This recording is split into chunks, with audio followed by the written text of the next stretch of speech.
What will our bodies be like?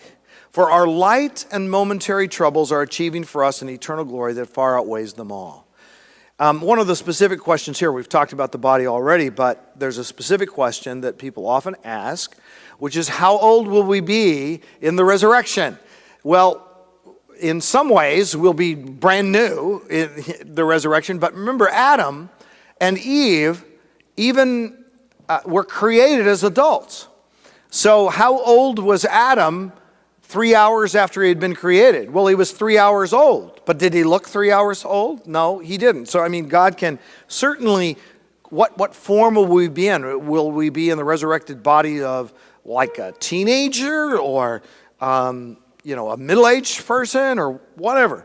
So, Alistair McGrath, in his Brief History of Heaven, says, this issue, how old will we be in the resurrection, caused the spilling of much theological ink, especially during the Middle Ages.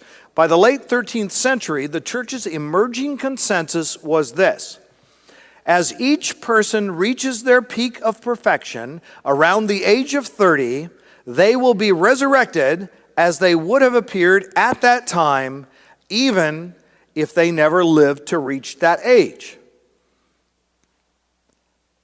Peter Lombard, writing in 1150 AD, said, a boy who dies immediately after being born will be resurrected in that form which he would have been if he had lived to the age of 30. What's magic about 30? You're probably wondering. I am. The New Jerusalem will thus be populated by men and women as they would appear at the age of 30, but with every blemish removed.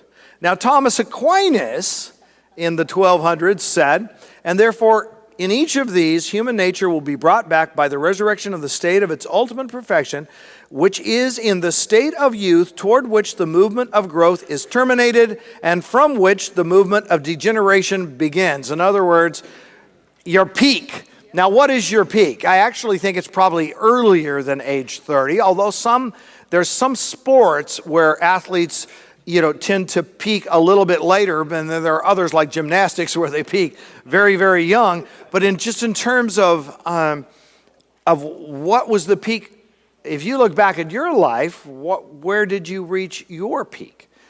Maybe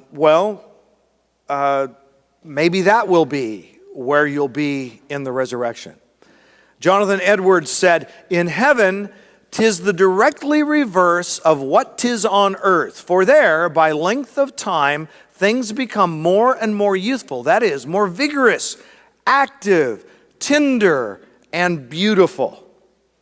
No one in that company, C.S. Lewis said in The Great Divorce, no one in that company struck me as being of any particular age. One gets glimpses even in our country of that which is ageless. Heavy thought in the face of an infant, and frolic childhood in that of a very old man. Do you connect with what this is saying? So maybe it's not the magic age. Maybe it's even, I've thought about this, that maybe I will look younger to my mother than I will look to my daughters. Wouldn't that make sense?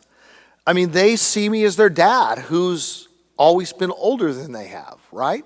And my mom could look at me always as her son, who's always been younger than she is. So I don't know that age and the appearance of age will be that big of a factor. By the way, just as an explanation, St. Thomas Aquinas, his argument was about age 30 or age 33 because that's how old Jesus was when he died.